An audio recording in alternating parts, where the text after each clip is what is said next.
Eu gostaria de convidar você a abrir a palavra do Senhor para darmos prosseguimento a uma série que eu iniciei no início dessa pandemia, ou um mês depois de ter começado, que é a série 4 Olhares. Você que esteve pela manhã, recorda que eu falei naquela ocasião que estava iniciando ou reiniciando aquela série nesse domingo, na sua segunda temporada. A primeira temporada tinha sido que eu chamei de Princípios, aqueles 4 olhares dos 4 evangelistas que contam a história de Jesus, de como a história de Jesus começou. E a gente percebe as diferenças entre Marcos, Mateus, Lucas e João, e isso revela, de alguma forma, o que eles gostariam de expressar na narrativa que, inspirados por Deus, eles registraram. Depois, no segundo momento, começamos justamente essa parte que nós estamos agora, que eu estou chamando a segunda temporada, que é a temporada dos coadjuvantes, aqueles homens e mulheres cujas vidas entrelaçaram a história de Jesus de maneira muito singular. E aí vimos Maria, a mãe de Jesus, aquela mulher escolhida por Deus. Falamos de como o papel dela é fundamental, porque nenhuma outra mulher foi escolhida e nenhuma outra mulher seria escolhida depois dela. Apenas uma dentre aquelas mulheres, por isso foi chamada de bem-aventurada, recebeu o dom de, pelo poder do Espírito Santo, gerar o próprio Deus encarnado. E naquela ocasião nós falamos que esses coadjuvantes, que eu estou chamando de coadjuvantes de luxo, porque são pessoas não apenas figurantes dentro da mensagem, da história de Jesus, mas pessoas fundamentais para a história, precisam ser vistos de maneira equilibrada. Então nós não podemos ver Maria demais e adorá-la e bendizê-la como se redentora fosse, nem tampouco podemos ver Maria de menos, como se ela não tivesse a importância que de fato ela teve, como a mãe de Jesus Cristo. Algo semelhante é quando eu preguei sobre João o Batista, o único que Deus chamou para ser aquele arauto que veio à frente, dizendo: arrependei-vos e crede, porque o reino de Deus está próximo. O próprio Senhor Jesus disse que não houve nenhum homem antes como João, e não haveria nenhum outro depois. E não é porque Moisés, Davi e Abraão não fossem importantes, e muitos dos profetas, todos eles com a sua importância devida, mas é porque somente João Batista seria aquele antecessor imediato que anunciaria a chegada do reino. E nesse sentido ele é, sim, um coadjuvante de luxo. Saindo de situações particulares de Maria e João, vimos também os 12 apóstolos. Imagine multidões e multidões de discípulos seguindo o Senhor Jesus, e ele então escolhe 12 dentre eles, pinça à mão 12 homens, e os coloca numa condição de não apenas seguirem Jesus, mas serem enviados. Esse é o significado da palavra apóstolo. Por isso eles têm um papel especial, se tornam coadjuvantes de fato de luxo na história da salvação.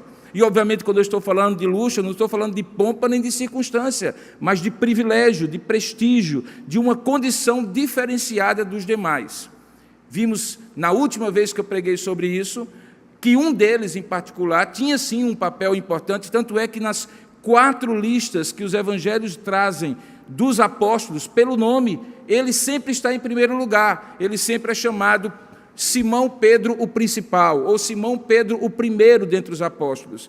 E novamente o princípio se estabelece. Nem podemos ver Pedro demais e torná-lo um papa que ele não foi, o primeiro, segundo alguns, mas que não há fundamento bíblico nem histórico algum, e também não podemos dizer que ele é semelhante a todos os demais, porque o papel dele é muito importante na história da salvação. Só para vocês terem ideia, o livro histórico do Novo Testamento, Atos dos Apóstolos, do capítulo 1 até o capítulo 12, é praticamente dominado pelos fatos que ocorrem com Pedro. Só a partir do capítulo 13, quando Antioquia da Síria aparece, o apóstolo Paulo, que já é convertido no capítulo 9, toma aquela iniciativa de ser apóstolo aos gentios pelo chamado de Deus, é que Pedro vai saindo aos pouquinhos de cena, mas até o capítulo 12 ele é o principal dos apóstolos. Ele está no topo da lista que os evangelistas narram sobre os apóstolos. Só que no sentido diametralmente oposto, lá no finalzinho, tem uma figura também que infelizmente entra para a história. mas que entra para a história, como eu gosto de dizer, para o lixo da história, porque toda a referência do Novo Testamento sobre ele, tanto nos Evangelhos como no livro de Atos, é que ele se chamaria, ou se chamou, Judas Iscariotes, aquele que traiu Jesus. Então, se Pedro é destacado no topo da lista pelo seu papel importante na história da salvação, Judas também tem um papel importante, mas diametralmente oposto, porque ele é aquele coadjuvante que sempre tem uma possibilidade de querer estragar a cena que está sendo narrada pelos evangelistas. Hoje, pela manhã, nós vimos uma dessas cenas, que foi a cena da Santa Ceia, de como ele foi um homem que revelou na interioridade de suas ações aquilo que no seu coração havia, aquilo que ele exteriormente fez, revelava os traços de sua personalidade, de um caráter depravado, ainda que dissimuladamente seguindo a Jesus. Vimos como ele era ambicioso, como ele premeditadamente procurou os principais sacerdotes e ofereceu, entregou de bandeja, vendeu Jesus por 30 moedas, o valor de um escravo morto por acidente, como a lei de Moisés descrevia. E hoje à noite eu gostaria de ver com vocês uma outra cena bastante significativa e que revela um pouco o caráter de Judas, não mais aquilo que ele deixa antever ou aquilo que ele deixa transparecer dos seus vícios de caráter, das suas fissuras de caráter, mas aquilo que ele efetivamente faz, os atos de traição concreta que acontece no jardim do Getsemane. E esse é o texto que eu gostaria que você abrisse aí na sua Bíblia, que se encontra em Mateus capítulo 26. Eu passei para você, Rubenilton, João capítulo 18, mas foi por engano. Então as pessoas que estão assistindo aí, que estão vendo o letreiro na transmissão, não é João capítulo 18, é Mateus capítulo 26. Depois vocês me puxam as orelhas aí, porque a idade vai chegando, a gente vai confundindo até os evangelhos. Mateus capítulo 26. Eu gostaria de convidar você a abrir, porque possivelmente, a partir do verso 1, porque possivelmente esse texto é o texto mais completo para você compreender o que eu estou chamando de cena da traição, que acontece justamente no Jardim das Oliveiras, ou naquilo que ficou conhecido como Getsemane. Abra, portanto, aí Mateus capítulo 26, a partir do verso 1, nós vamos ler aos poucos esse capítulo. Agora, para um pouquinho, e antes da gente ir para a leitura, e antes de orar pedindo a Deus a sua iluminação, eu gostaria de chamar a sua atenção para o que eu desejo com isso. Qual é o meu objetivo com essa mensagem de manhã e à noite? Eu não tenho dúvida, irmãos, como eu falei pela manhã, que nada do que aconteceu com Jesus, mesmo o plano mais sórdido de Judas, das autoridades judaicas, religiosas, das autoridades romanas, seria capaz de frustrar, de tirar de Deus, da mão de Deus, o controle da história. Você vai ver nesse texto vários momentos em que claramente é dito que tudo o que aconteceu estava determinado a acontecer, e estava determinado a acontecer porque cumpria profecias para que o Filho de Deus morresse na cruz e nós tivéssemos a redenção que nós temos. Não há nenhuma dificuldade, porém, de que, mesmo crendo nisso, nós possamos olhar a responsabilidade pessoal, intransferível, de Judas e de cada um daqueles personagens nos atos de traição. Por um lado, havia uma pré-ordenação de Deus, mas, por outro lado, cada um deles foi pessoalmente responsável pelo ato que cometeu. E isso, obviamente, é um mistério para nós, porque acaba tocando na velha questão da predestinação de Deus e da responsabilidade humana. Que Deus pré-ordena todas as coisas é fato, está no decreto eterno de Deus, a Bíblia está recheada de menções a isso. Mas que anjos e homens criados com responsabilidade moral são imputáveis pelos seus atos, não há dúvida também, a Bíblia está recheada. E como conciliar essas coisas? Não se trata de uma ou outra, mas de uma e outra, porque ao mesmo tempo que Deus pré-ordena todas as coisas, cada pessoa é responsável pelos seus atos. Muitos se preocupam em tentar explicar que Deus já sabia de tudo, Deus já tinha predestinado tudo, e, portanto, como compreender isso aqui? Eu prefiro deixar essa discussão, que no meu ponto de vista é inócua para o propósito de hoje, para um outro momento. porque o que mais interessa aqui é como eu e você podemos olhar para Judas e ver nele um discípulo escolhido, tirado, colocado sob o prestígio de ser apóstolo de Jesus, tornar-se um traidor. E este é o risco, mesmo sendo Judas único na história, que cada um de nós, como discípulos de Jesus, corremos, ou cada um de nós corre. Por quê? Porque é possível, de maneira dissimulada, de maneira hipócrita, caminhar com Jesus como discípulo, aparentemente demonstrar diante de todos que é discípulo, mas no interior do seu coração, por várias razões que sejam, começar as pequenas traições do dia a dia, que vão acabar numa vida que, ao término dela, será uma grande traição contra Jesus. Para que tal não aconteça comigo e com você, para que a gente não fique pensando filosoficamente como organizar a nossa ideia sobre a predestinação versus a responsabilidade humana, mas para que a gente foque no que cabe a nós, que é a responsabilidade humana, é que essas duas mensagens de hoje pela manhã e à noite foram preparadas. O meu desejo é que, ao final do culto, você saia daqui dizendo assim: eu preciso ser mais cauteloso, eu preciso vigiar mais meu coração, porque se um homem como Judas, que comia da mão de Jesus na Santa Ceia, traiu Jesus de maneira tão deslavada, de uma maneira tão cruel, premeditada, dissimulada, é possível que o meu coração enganoso, por mais que eu pense que não, também me leve a atos de traição que eu preciso vigiar para que Deus não seja desonrado na minha vida. Bom, tendo feito essa longa introdução, vamos começar o sermão, porque alguns poderiam pensar, o pastor já começou a pregar antes de ler o texto. Mateus capítulo 26, abra aí, por gentileza, a partir do verso 1, e eu gostaria de ler com você a palavra do Senhor. Diz assim: tendo Jesus acabado todos esses ensinamentos, disse a seus discípulos: vós sabeis que daqui a 2 dias celebrar-se-á a Páscoa, e o Filho do Homem será entregue para ser crucificado.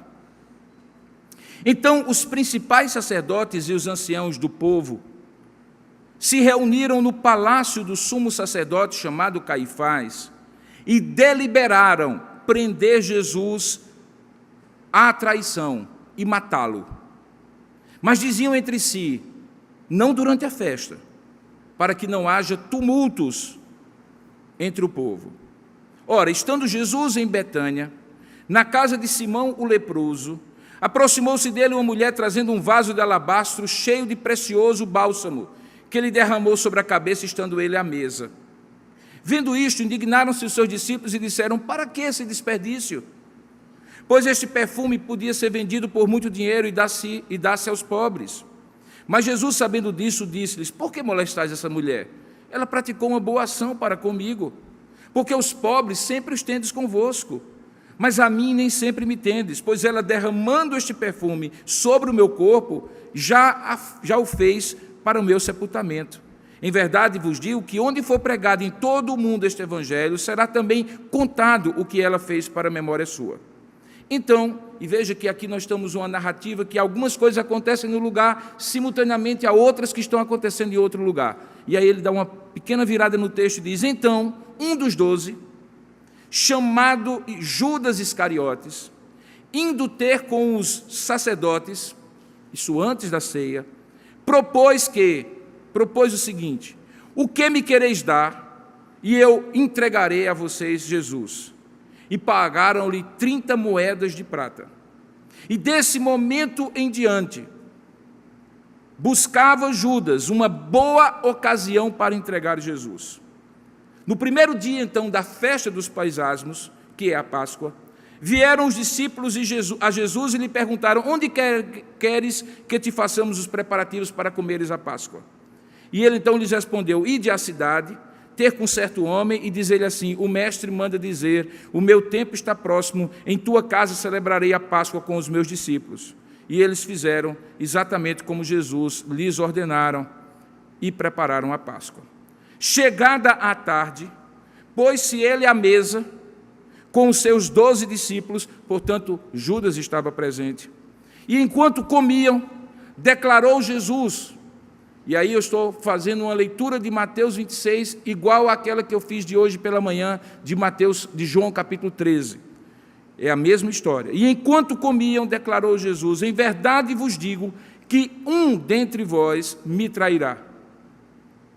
E eles, muitíssimo contristados, começaram um por um a perguntar-lhe: porventura sou eu, Senhor?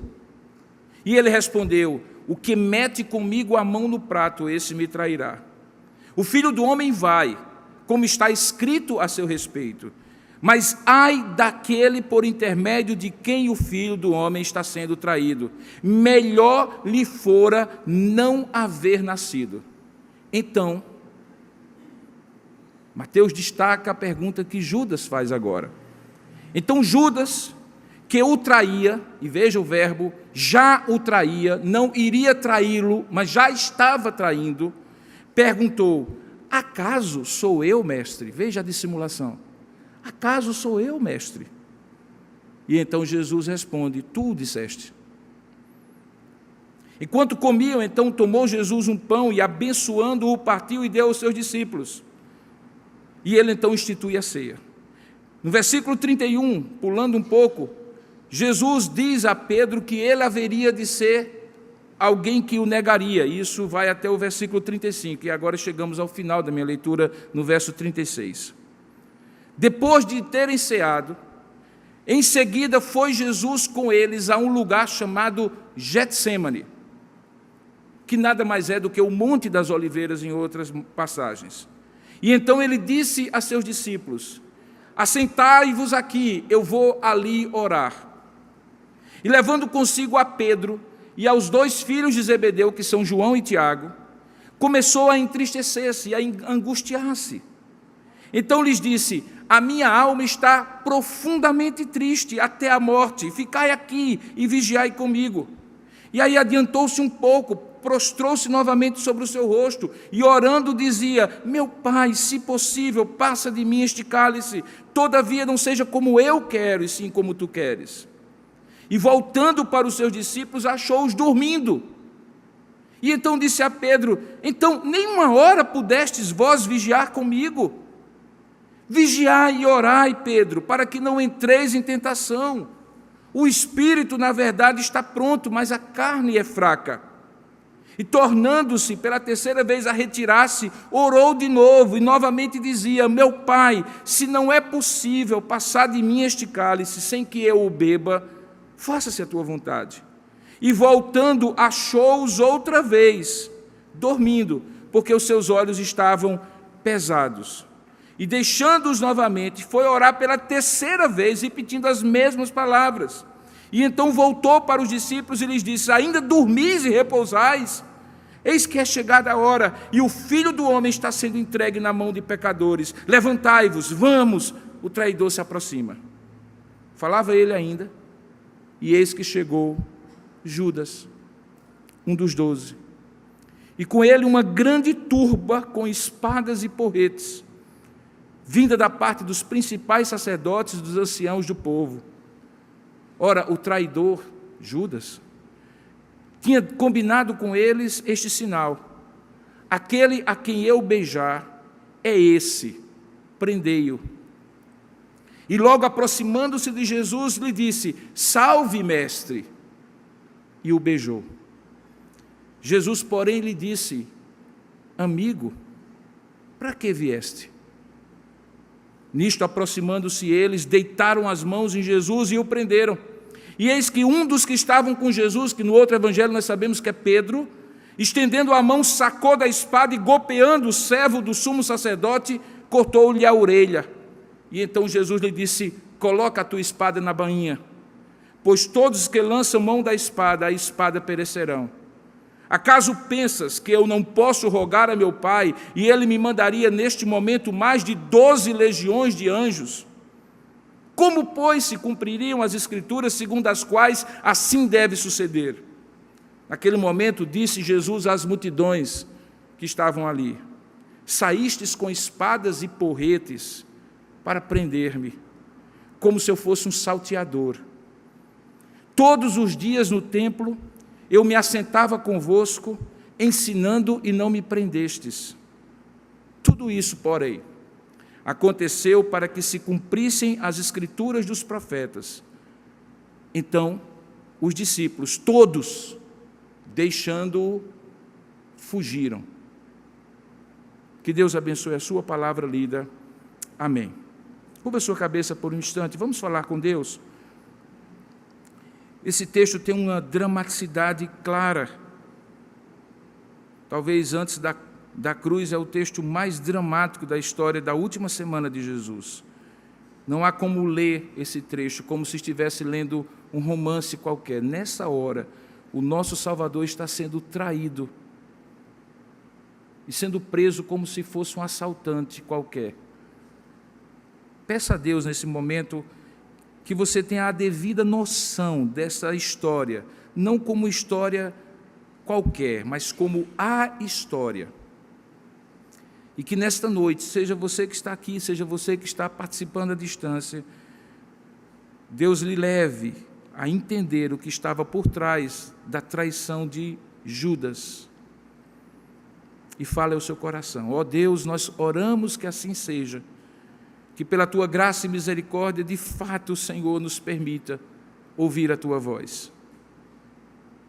E que cada um de nós possa ser transportado na nossa mente àquela situação, e o Teu Espírito nos conduza a entender o porquê dessas palavras, desses diálogos, deste episódio, desta cena, onde o Teu Filho foi preso, de maneira inocente, por causa da traição de um discípulo dissimulado.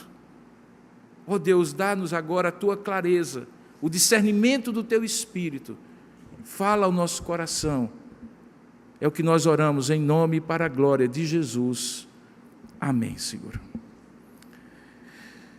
Esse trecho eu falei para você, talvez seja o capítulo que resume numa sucessão muito rápida de acontecimentos e de cenas, enquanto uma está acontecendo no jardim da Getsêmani, outra está acontecendo no palácio do sumo sacerdote, enquanto uma tem Judas tomando iniciativa e pedindo um acordo comercial para vender Jesus por 30 moedas de prata, aqui está Jesus com os discípulos, 3 deles mais próximos dele, Pedro, Tiago e João, orando e se preparando com absoluta consciência de que sua hora estava chegando e, portanto, tudo que haveria de acontecer naquela noite não seria coincidência, mas seria de fato, dentro do propósito de Deus, um cumprimento de profecias.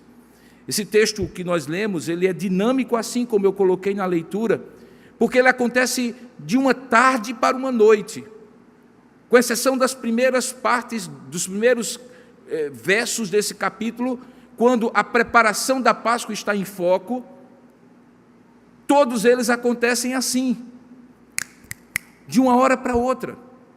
É como se aqueles muitos riachos começam a se juntar num rio caudaloso, com uma correnteza forte que acelera os fatos, e que todos os evangelistas narram de maneiras diferentes nos seus 4 olhares, e que Mateus é magistral quando mostra 2 realidades, que são aquelas que eu mencionei. Por um lado, nada do que aconteceu aqui foi por acaso, mas Deus estava no controle, e claramente Mateus deixa isso notório quando fala que, para que se cumprisse a Escritura, o próprio Jesus dizendo, o Filho do Homem haverá de ser entregue, e assim por diante. E por outro lado, que cada uma daquelas personagens teve uma responsabilidade muito clara, muito explícita, que levou Jesus à cruz. O nosso foco, como falei, é ver de que maneira concreta o que efetivamente Judas fez e que caracterizou aquilo que nós chamamos de traição de Judas. Como eu falei pela manhã, a palavra que é usada quando diz que ele é traidor, é que ele entregou, é a tradução do verbo grego paradidomai, que significa aquele que entrega, ou como se fosse um objeto que é entregue a alguém, uma encomenda que é entregue a alguém. De fato, era uma encomenda não encomendada, porque foi ele que encomendou a traição. Fica claro no texto que foi ele que tomou a iniciativa. E como eu falei pela manhã, a vontade de comer juntou-se com o apetite, enquanto os sumos sacerdotes religiosos, por despeito e inveja, ambição pelo poder religioso, viam em Jesus um desafeto, um oponente, um competidor. Judas, por motivos os mais vis, ambição, dissimulação, premeditação, mesquinhez de alma, mediocridade de propósito, cumpre esta função de ser aquele que entrega, aquele que paga a encomenda que lhe foi dada por 30 moedas de prata. Você acabou de ver que, propositadamente, pela inspiração de Deus, Mateus coloca alguns personagens que nós podemos colocar por contraste com Judas.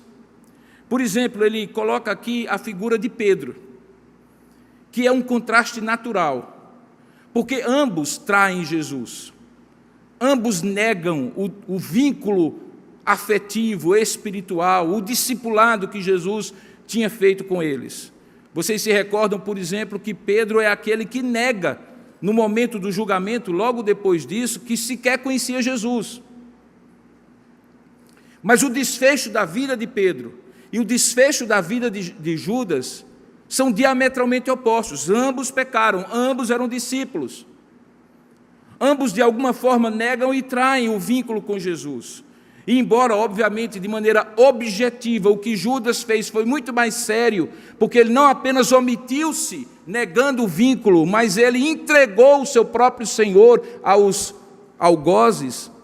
O fato é que em um e em outro, duas dinâmicas espirituais aconteceram.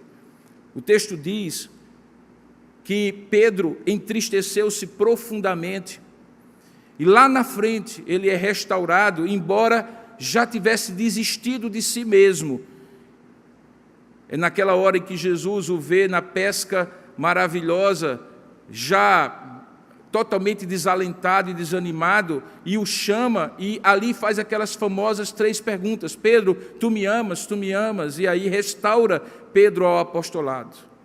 Mas no desenvolver desse texto, o que acontece com Judas é o oposto. Tomado pelo remorso, e o texto é muito claro, não era arrependimento, e a grande diferença do remorso para o arrependimento é que o arrependimento é a mudança e o remorso é apenas o sentimento da desgraça. Remorso está muito relacionado com vergonha diante dos outros, e não necessariamente com culpa, porque quem sente culpa, convencido pelo Espírito, se é discípulo do Senhor, isso se traduz em mudança, em arrependimento, em decisão de não caminhar mais nessa direção e passar a caminhar na outra, coisa que não aconteceu com Judas, que apenas se condoeu diante do fato de que ele havia entregue o inocente, e agora vergonhosamente tinha 30 moedas nas mãos, que não lhe serviriam para nada, e ele então vai e se suicida, como nós conhecemos a história. E o suicídio dele é muito significativo, porque é uma espécie de expressão da justiça própria. É como se ele dissesse assim: para mim não tem jeito, eu tenho que punir a mim mesmo pelo mal feito que eu fiz. Quando, na verdade, quem é de Deus realmente reconhece: para mim não tem jeito, mas porque a graça de Deus é superabundante, Ele tem como consertar o mal feito que eu fiz. E aí se arrepende e busca a graça, e por isso é perdoado. E essa é a grande diferença do discípulo do Senhor, verdadeiramente discípulo. Por isso que aqui é contado por Mateus o aviso que está do versículo 31 ao versículo 35, que Jesus faz de Pedro. E como Pedro é ingênuo, como Pedro é aquele que precipitadamente diz assim: nunca, Senhor, eu te negarei. E Jesus então diz assim: nada, antes que o galo cante, tu me negarás 3 vezes.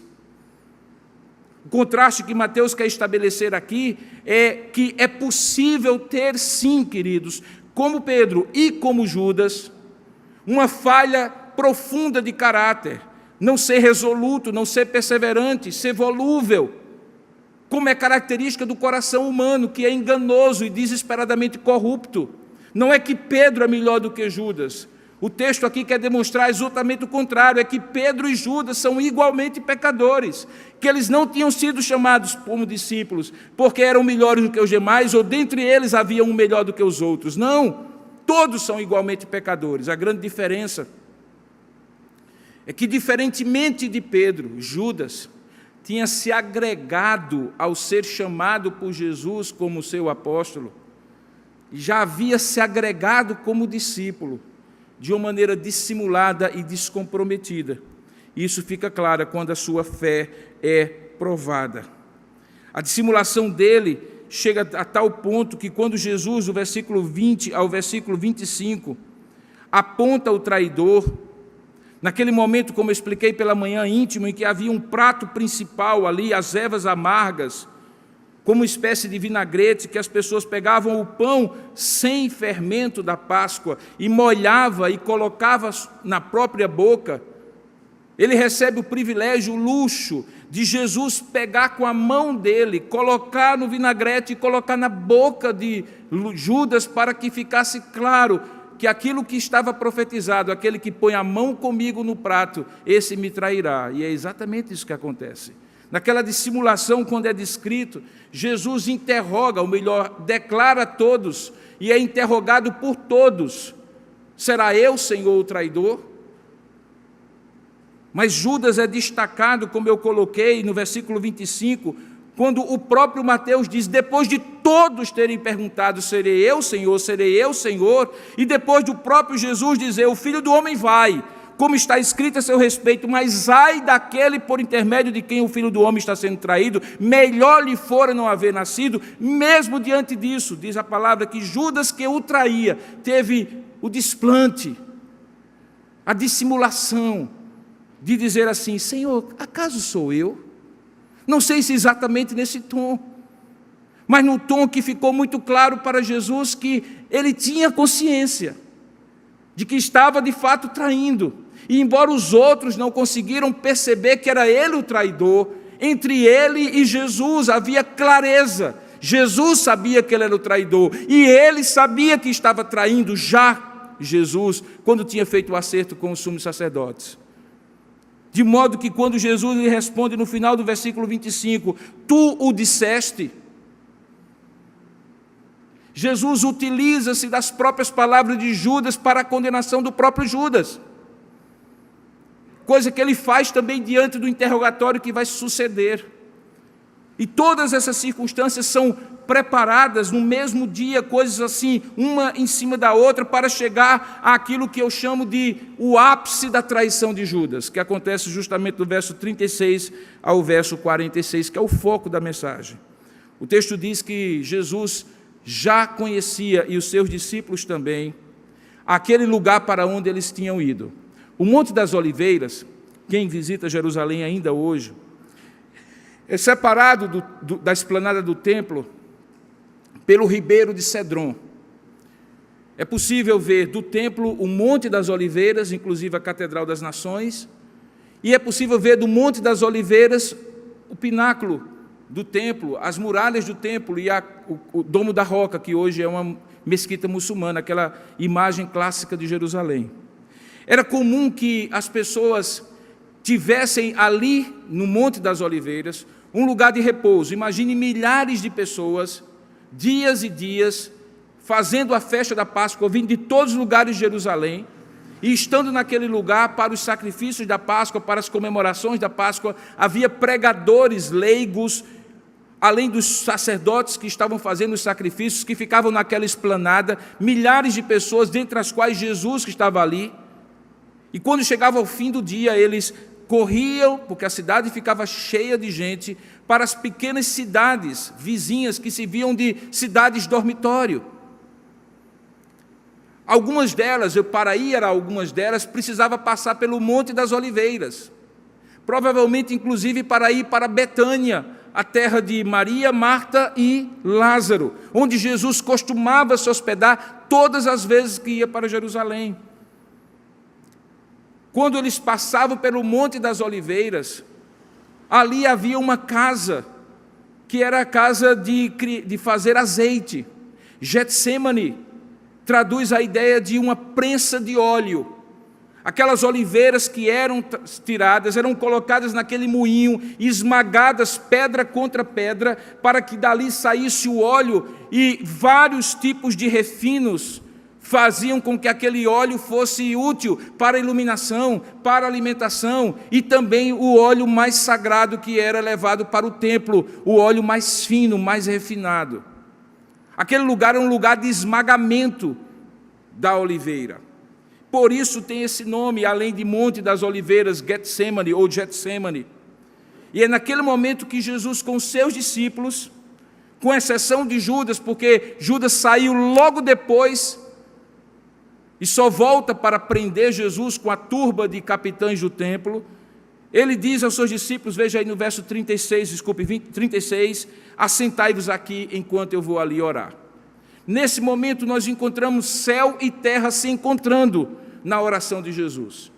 E quando eu digo que céu e terra estão se encontrando na oração de Jesus, é porque enquanto Jesus ora ao Pai com a plena consciência de que havia um cálice que ele haveria de tomar, e esse cálice se refere ao cálice do juízo de Deus, porque todas as vezes que se fala em cálice no Antigo Testamento é o cálice da ira de Deus, do juízo de Deus. Portanto, ele tinha consciência que ali ele seria esmagado como aquelas oliveiras, para o perdão do pecado dos outros, mas ele pagaria com a própria morte, esmagado como as oliveiras eram. Ele começa, diz o texto no versículo 37, com a intimidade de Pedro e de Tiago e João, a entristecer-se e a angustiar-se. São palavras dele mesmo, quando diz no verso 38, a minha alma está profundamente triste até a morte, e pede ajuda dos seus discípulos. Ficai aqui e vigiai comigo. Terra e céu se encontram na medida em que Jesus tem consciência do propósito eterno de Deus, mas como o homem teme a dor do sofrimento ali na cruz, dor física, moral, psicológica, emocional e principalmente a dor do distanciamento do Senhor. Lembra que quando ele chega na cruz ele diz, Eloi, Eloi, lama sabachthani, Deus meu, por que me desamparaste? Porque debaixo do pecado de toda a humanidade, o Deus santo e justo que é, não haveria de ter comunhão com o seu Filho. Ele o abandona na cruz para poder nos recolher na redenção. E tudo isso está na mente do Deus feito gente, feito carne, o próprio Filho de Deus. Ele chora, angustia-se, pede ajuda aos seus discípulos. E aqui talvez seja o momento, irmãos, de maior fragilidade de Jesus. E o que se espera de alguém? O que se espera de alguém sobre quem você dedica 3 anos e meio da sua vida, convivendo, que você permite que ele veja os milagres, sinais e prodígios que você opera,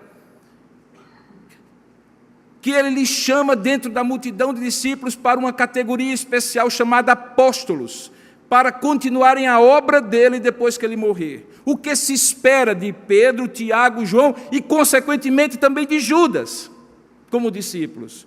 Quando ele diz, ficai aqui e vigiai comigo. E, novamente, as atitudes se contrastam. Porque, na medida em que ele vai orando e se angustiando, os discípulos, de maneira insensível, indiferente, parece que sem perceber a dramaticidade daquela hora, adormecem. Não conseguem passar uma noite sequer com Jesus, sofrendo a dor de Jesus, demonstrando de maneira recíproca, empática, tudo aquilo que Jesus haveria de sofrer e que já tinha sofrido por eles. Eles são indiferentes, tanto é que no final, quando o traidor trai, Jesus é preso, todos eles fogem. E o que Mateus está querendo demonstrar é que, de fato, como Pedro e como aqueles discípulos, Judas também era esse discípulo insensível, indiferente, descomprometido. Mas há alguma coisa que, no caso de Judas, é muito mais pesado. E é por isso que ele diz no versículo 46, levantai-vos, porque o traidor se aproxima. E irmãos, eu fico pensando assim, veja, Jesus sabia que os capitães do templo estavam ali, que haveria uma turba de pessoas para prender Jesus. Ele chama até de multidão nesse texto, era uma quantidade enorme de pessoas. Ele sabia que aquelas pessoas todas, de alguma forma, teriam um papel fundamental na sua traição. O prenderiam, o acusariam de maneira injusta, o julgariam, o levariam para a cruz. Mas veja onde é que está o foco de atenção e de amargor da alma de Jesus. O traidor se aproxima. Porque de quem você menos espera, daquele que come ao seu lado, tira a comida junto com você do mesmo prato, é que vem justamente a traição. A traição tem um poder insidioso, perversivo, de corroer aquilo que é básico nas relações: lealdade, sinceridade, dedicação mútua, reciprocidade. Certamente naquela hora, na mente de Jesus, 3 anos e meio de dedicação a Judas e aos demais discípulos passa pela mente. E o que acontece logo depois é que o verso 47 diz que enquanto ele falava, levantai-vos, vamos, vocês não querem mesmo me ajudar, levantem-se, o traidor se aproxima. Enquanto ele falava, eis que chega Judas. Irmãos, Mateus descreve com detalhes sórdidos a sordidez daquela traição. Se eu disse pela manhã que não havia lugar mais íntimo para um judeu do que ao redor da mesa, que você não comia ao redor da mesa com o inimigo, por isso, quando Jesus deixa que Judas participe da sua última ceia, e o texto de João diz que, tendo amado os seus, amou-os até o fim, e isso incluía Judas. Por outro lado, hoje à noite eu preciso dizer que não há gesto de maior intimidade em qualquer cultura do que um beijo. E é justamente com um beijo que Judas traz Jesus. Aproveita-se da intimidade e do acesso, que outro não teria, que ele já estava acostumado a ter, por toda aquela convivência, e se aproxima de Jesus, e veja como ele perverte o sentido desse beijo. Ao invés de ser de intimidade, é de traição. Ao invés de ser de proximidade, é de afastamento.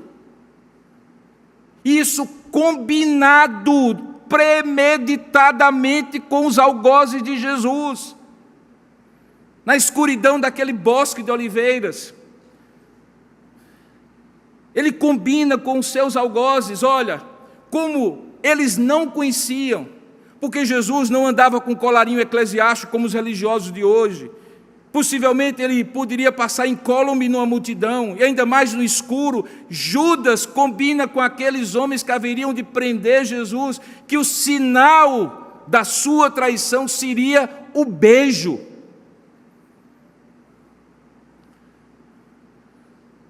Ele perverte, irmãos, o momento mais sagrado da ceia, como eu falei pela manhã, e ele perverte o gesto concreto de maior intimidade entre duas pessoas.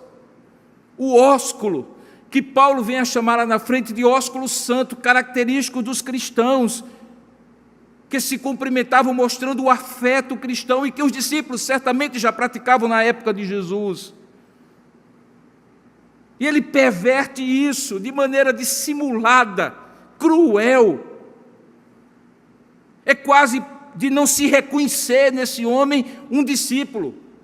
E de fato nós entendemos que ele há muito tempo, diz o texto de João, já havia sido tomado pelo diabo. A gente sabe que, pela descrição de João, quando ele recebe o pão molhado e come o pão molhado, diz o texto que o diabo toma conta dele. Mas antes do diabo tomar conta dele, ele chamou o diabo para dentro de si. Quando, sabendo que os discípulos, que os sacerdotes queriam matar Jesus, prender Jesus, ele toma a iniciativa de buscar e dizer assim: eu sou o homem, eu sou o instrumento do que vocês querem. Vocês não querem confusão no meio da multidão? Eu tenho intimidade com ele, eu sei a hora certa de entregar a vocês. E ele escolhe a hora certa, de maneira cruel. Diz o texto que, aproximando-se de Jesus, verso 49, ele saúda Jesus, dizendo: salve, mestre. E o beija. Veja a resposta de Jesus, irmãos. É de uma expressão de amor, é de uma expressão irreconhecível, impensável, incompreensível de amor. Ele se vira para Judas e diz: amigo, para que vieste?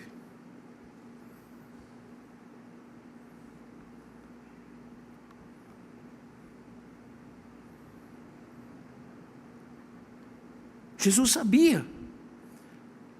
Não era uma pergunta retórica apenas.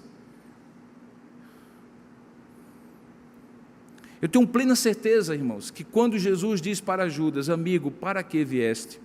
Como havia dito antes, tu o disseste. Como havia dito antes na ceia, o que tens a fazer, faze-o depressa. Eram momentos em que Jesus estava confrontando Judas com os seus atos. Porque ao longo da Escritura, certas perguntas que Deus faz têm respostas tão óbvias que só podem ser compreendidas dessa maneira. Por exemplo, a primeira delas, lá em Gênesis capítulo 3, quando depois de ter caído em pecado, Adão e Eva se escondem de Deus, e Deus pergunta assim: onde estás? É lógico que ele sabia, como Deus onisciente, onde eles estavam. O que ele queria era: onde é que vocês estavam, onde vocês estão, não do ponto de vista da locação geográfica, aí atrás do mato se escondendo com vergonha do pecado, mas onde vocês estão em relação a mim. Espiritualmente, qual é a posição de vocês? Antes eu tinha comunhão com vocês, e na viração de cada dia eu vinha visitá-los nesse jardim maravilhoso que eu preparei para vocês, com uma única condição: que vocês não comessem do fruto do conhecimento da árvore do conhecimento do bem e do mal. Onde estão vocês diante daquilo que a gente tinha de comunhão? Onde estão vocês diante do compromisso que eu tinha com vocês e que eu pedia de vocês para comigo? Onde vocês estão? Aqui Jesus está perguntando a Judas: para que vieste? E aqui, queridos, eu acho que tem uma coisa aqui muito interessante. Porque, olha só, me acompanha aqui. Judas, antes de ser apóstolo, tinha sido discípulo. Como muitos ali, ele tinha visto os milagres, sinais e prodígios. E passou a seguir Jesus. A gente não tem um registro no Evangelho de como Jesus chamou Judas, como chamou, por exemplo, Pedro, Tiago, João e André, dizendo: vinde após mim, eu vos farei pescadores de homens, e registra lá os detalhes. Estava na mar da Galileia, consertando as redes e assim por diante. Com Judas a gente não tem. A gente tem com Levi, que estava com a sua banquinha de coleta, e Jesus disse: vem, segue-me. Ele deixou aquilo que ele fazia, oprimindo o povo com impostos mais altos que o império esperava, e segue a Jesus. Com Judas a gente não tem como foi isso. Mas todo apóstolo, e eu falei isso quando preguei sobre os 12 apóstolos, todo apóstolo, para ser enviado, que é o significado da palavra apóstolo, primeiro precisa vir ser chamado por Jesus. E veja qual é a pergunta que Jesus faz a Judas: para que vieste? Não era apenas para que vieste nesse momento, porque eu sei que tu vieste para trair-me. Era para que vieste, afinal de contas, Judas, quando te tornaste meu discípulo. Quando você veio me seguir, foi para isso que você veio? Mas não com essa veemência irada que eu estou dando à minha voz, mas com uma doçura, daquelas que só Deus faz, quando nos exorta, quando exorta o pecador, quando confronta o pecador, com palavras doces, mas penetrantes: amigo, para que vieste? Para que você se tornou meu discípulo? Para isso, Judas, você se tornou meu discípulo? Para me trair, Judas, você se tornou meu discípulo?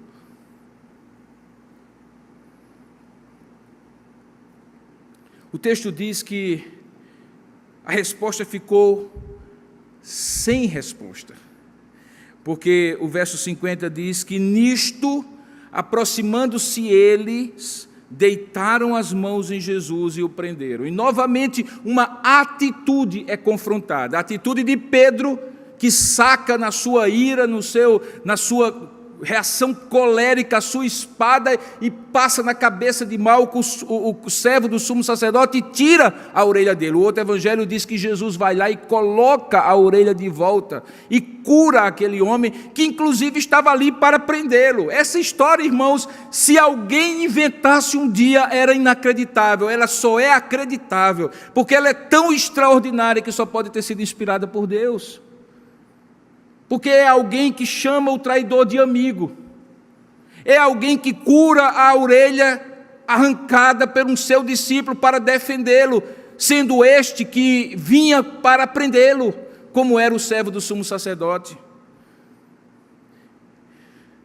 E veja que aqui o contraste é que a falta de compromisso e de defesa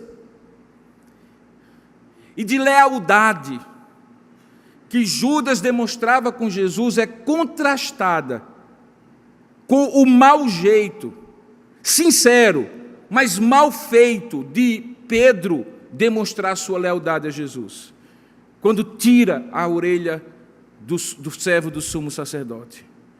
E o que Jesus novamente aproveita é para ensinar, porque ele se vira e diz assim: põe a tua espada de volta na bainha, Pedro.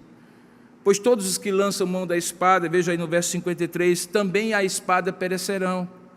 E aí ele ensina: olha, nada do que está acontecendo aqui, eu não teria como reverter. Acaso você pensa que eu não poderia rogar ao meu Pai que enviasse nesse momento mais de 12 legiões de anjos? Cada legião tinha 120 homens, portanto era muita gente. Como, pois, se cumpririam as Escrituras se assim não fosse suceder, Pedro?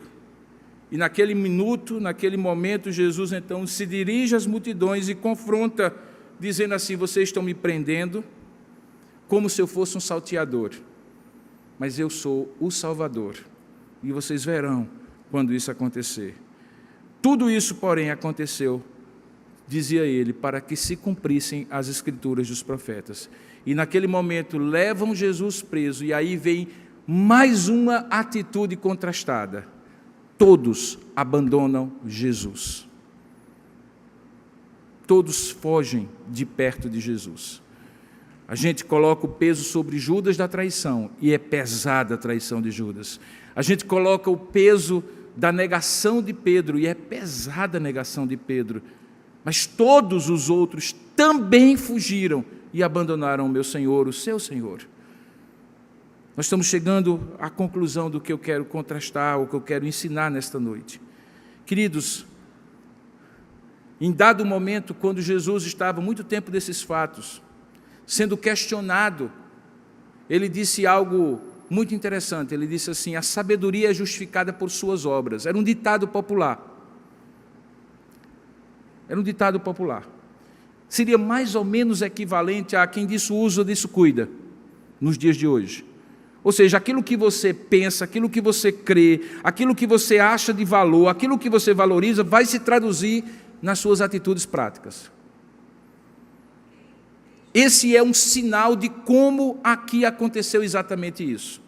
No coração de Judas já havia uma traição feita, e essa traição se traduziu, se concretizou em atos de negociar com os sacerdotes, de combinar o sinal de quem seria Jesus, de deixar Jesus na ceia para não ficar exposta às suas articulações nas escuridões da noite, de liderar. O texto diz que o texto de Atos capítulo 1, verso 6 diz que ele foi o guia dos que prenderam Jesus. Imagine só que papel, irmãos. Você e eu sermos o guia como discípulo do Senhor, daqueles que haveriam de trair Jesus. Foi esse o papel que Judas trouxe para si. Ele saiu do privilégio e do luxo da história de ser apóstolo para o lixo da história, e ficou marcado para o resto da vida como o homem que se tornou o traidor do seu mestre, do seu Senhor. Tudo isso já estava no coração de Judas, como eu falei pela manhã. E na ocasião certa, como eu falei, usando outro ditado popular, que a ocasião faz o ladrão, Judas colocou para fora aquilo que no seu coração já havia. Portanto, queridos, quando a gente olha para aquilo que a gente chama de atitudes concretas de traição, a gente tem que buscar as origens dessas atitudes concretas de traição, e que estavam no coração de Judas. Agora eis aqui a bomba para você sair, espero eu, não com raiva de mim. O seu coração não é melhor do que o de Judas. O meu também não. Não estou dizendo que você tem toda a possibilidade, que você vai ter toda a condição de trair Jesus como Judas traiu. Eu digo que você potencialmente tem um coração com toda franqueza, com todo carinho, com todo amor pastoral. Você tem toda a condição de ser tão dissimulado, tão desleal, tão descomprometido com Jesus como Judas teve. Porque isso não tem a ver com ser Judas ou ser Robson, tem a ver com ser humano. E é por isso, queridos irmãos, que o nosso olhar tem que ser posto sobre onde nascem as atitudes de traição. E as atitudes de traição nascem num coração que progressivamente vai tendo um relacionamento com Jesus utilitarista, interesseiro e não devotado. Esse foi o problema de Judas. Se você dá uma olhadinha na história de Judas, faz uma espécie de estudo assim longitudinal, biográfico sobre Judas, você vai perceber que progressivamente ele foi se tornando um religioso de mão cheia. Um sujeito que hoje você elegeria para ser pastor na igreja de Tambaú, para ser presbítero na igreja de Tambaú, para ser diácono aqui nessa igreja. Alguém que você daria a tesouraria, como de fato os discípulos deram para ele, da igreja. Porque aparentemente ele era o melhor dos discípulos, assim como os demais. Mas no seu coração, progressivamente, ele foi se afastando da graça de Deus, se tornando desleal de alma. E quando você se torna desleal de alma, logo, logo, a deslealdade descerá para atitudes, palavras e comportamentos. E aí já será tarde, a traição já aconteceu aqui dentro, e logo vai se revelar lá fora. Nenhum de nós será como Judas, como nenhuma mulher seria como Maria, nenhum homem seria como João Batista. Mas do ponto de vista da semelhança do nosso coração, infelizmente, nós somos filhos de Adão, assim como Judas também o foi. E embora ele tivesse assumido o papel de ser o traidor, acerca de quem Jesus disse, olha, tudo isso que está acontecendo está se cumprindo a Escritura. O Filho do Homem haverá realmente de ser traído, mas ai daquele que colocar a luva e se tornar a concretização deste papel que está pré-ordenado. E Judas quis esse papel. E o grande problema é se nós estamos caminhando para também nas nossas traições diárias, da lealdade que deveríamos ter a Jesus, também caminhando para assumir esses pequenos papéis de pequeno Judas. Precisamos ouvir Jesus dizendo, amigo, para que viestes? Você precisa diariamente dizer assim, afinal de contas, para que é que eu me tornei discípulo de Jesus? Porque ainda, como eu falei pela manhã, que Deus preserve você e você será preservado, cabe a você, por ser preservado, perseverar. E essa relação da preservação de Deus e da perseverança do homem, que tão misteriosa é que ninguém consegue explicar, é muito melhor vivenciada quando você não se preocupa tanto como Deus vai lhe preservar e se preocupa mais em como você vai perseverar. Porque a perseverança tem a ver sim com o seu compromisso, com a sua lealdade, com o seu discipulado com Jesus. enquanto que a preservação tem a ver com Deus, e é Ele que faz da maneira que Ele sabe fazer, e Ele fará sobre todos aqueles que são verdadeiramente salvos e discípulos do Senhor. Você precisa ouvir Jesus dizendo assim para você: tu dissestes. E precisa recapitular aí na sua mente todas as coisas que você já disse para Jesus. E eu não sei você, querido, mas eu me sinto esmagado quando eu me lembro dos votos de lealdade, fidelidade, compromisso, dedicação, consagração que eu já fiz a Deus na minha vida. Eles me vinculam eternamente a Jesus, mas esporadicamente eles são negociados por 30 moedas por mim. Por você também. Queira Deus preservá-lo para que isso não se concretize na grande traição. E qual é a grande traição? Que é o acúmulo das pequenas traições cotidianas. É quando você abandona completamente a Jesus e o caminho de discípulo de Jesus. Em 32, 33 anos de ministério, eu já vi isso acontecer algumas vezes. Eu tenho uma tristeza tremenda de que os dois jovens, que na época eram jovens como eu, que me discipularam em Cristo, um que me ensinou as primeiras orações, como é que eu orava, e um que me ensinou como é que eu lia a Bíblia, e como é que eu podia estudar a Bíblia, e fazia estudos bíblicos comigo. Hoje ambos estão longe do Senhor, mas não é longe do Senhor porque nunca mais vieram para a igreja, é longe do Senhor mesmo, é blasfemando contra o Senhor, é negando aquilo que criam, apostatando da fé. A eles Jesus está perguntando: amigo, para que viestes? Que tal não aconteça comigo nem com você, queridos? Mas lembre-se, a sabedoria se justifica pelas suas obras, é pelos atos concretos de palavras e comportamentos que você revela o que está acontecendo no interior da sua alma. Portanto, é no interior da sua alma que você tem que cuidar para não se tornar entre os amigos de Judas. Que você eventualmente abandone por medo nos momentos mais difíceis da sua vida, como os discípulos abandonaram. Que você negue nos momentos difíceis em que você, por autopreservação, parece pensar mais em você do que em Deus, ainda que sejam atos terríveis de pecado, de deslealdade, mas são consertáveis quando o seu coração ainda está aberto para a graça de Deus. Tal não aconteceu com Judas.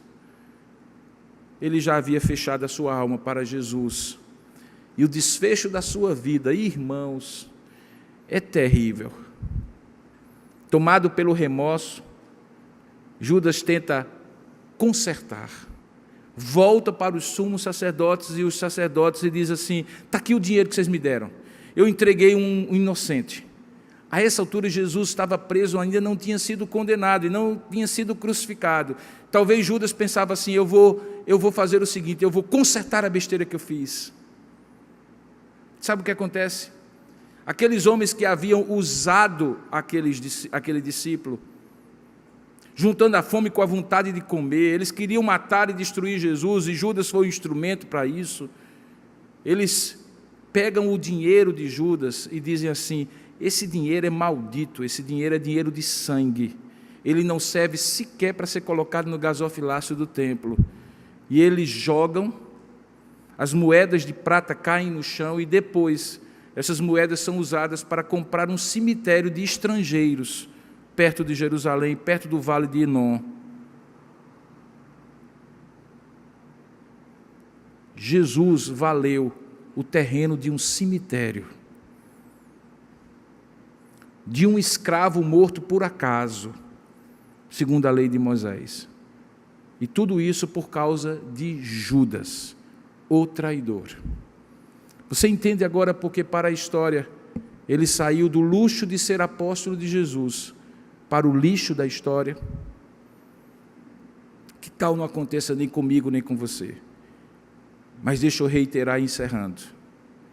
Tem que ser no dia a dia. Vigie o seu coração. Ao menor sinal de esfriamento, de deslealdade, de descrença, busque a Deus. Busque a pessoas que possam lhe ajudar. Ninguém se esfria espiritualmente como usando nitrogênio líquido que congela a pessoa. Não, é aos pouquinhos. Quando a gente negligencia coisas básicas que aquecem o nosso coração e nos comprometem com Deus. Daí a minha preocupação tremenda. Quando nesses dias de pandemia, as pessoas começaram a se acomodar, e aí eu trago, pedindo licença aos que estão aqui, uma palavra especial a você que está me assistindo, tanto nos canais da igreja como aqui no Instagram do CS Lewis BR. É cômodo ficar em casa, e eu compreendo todos os motivos que você tiver, por ser portador de comorbidades, por estar no grupo de risco. Mas, queridos, hoje eu saí da escola bíblica dominical, do culto pela manhã, com meu cunhado Wagner indo para casa. E nós fomos pela principal do Bessa. Um pouco depois do Meg Shopping, começou o engarrafamento. E não foi possível passar pela avenida, eu estou tentando lembrar o nome da avenida do Bessa, aquela principal, Ademir de Figueiredo, porque não havia como passar, tal era a quantidade de carros, de pessoas nos barzinhos à beira-mar. E eu tenho absoluta certeza que havia membros da Igreja Presbiteriana de Tambaú ali, crentes em Jesus Cristo, que não estão na igreja, porque não podem se contaminar, mas podem ir ao supermercado, podem ir ao barzinho, podem ir ao banco, podem fazer tudo, podem viajar. Isso é um sinal de esfriamento perigoso, porque quando a gente não sente vontade de estar aqui, junto com os discípulos, se agregando e se aquecendo, o nosso coração esfria e daqui a pouco está congelado. Eu duvido, irmãos, eu peguei um voo quinta-feira de madrugada para cá, eu duvido que aqui tenha mais risco de contaminação do que num voo de avião, eu duvido. A pessoa que estava ao meu lado baixava a máscara, uma mulher passou mal e teve que ser atendida na frente da aeronave pelos médicos, pessoas espirravam, não havia um lugar sentado, mas todos estavam viajando.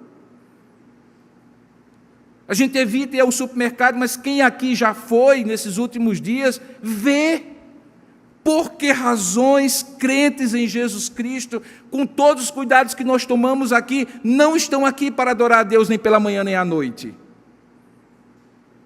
Por quê? Não seria isso sinais de um esfriamento, de um comodismo, de ficar em casa, porque realmente é mais confortável? Você imagina, quando o pastor está demorando, você pode ir até o banheiro, coisa que você não faz agora, pode tomar uma aguinha, pode de repente assistir o sermão tomando uma Coca-Cola, um suco, mastigando um amendoinzinho torrado. Tudo isso parece ser muito mais confortável do que estar aqui, mas eu olho essa situação e vejo sinais de esfriamento, e nesses finais de esfriamento, acreditem-me, muitos Judas aparecerão. Nos momentos, antes que alguém me interprete mal, que todos aqueles que não estão aqui são Judas, eu estou advertindo que não deixem o esfriamento tomar conta no coração de ninguém, nem dos que estão aqui, nem dos que estão lá, por nos acostumarmos a uma vida religiosa.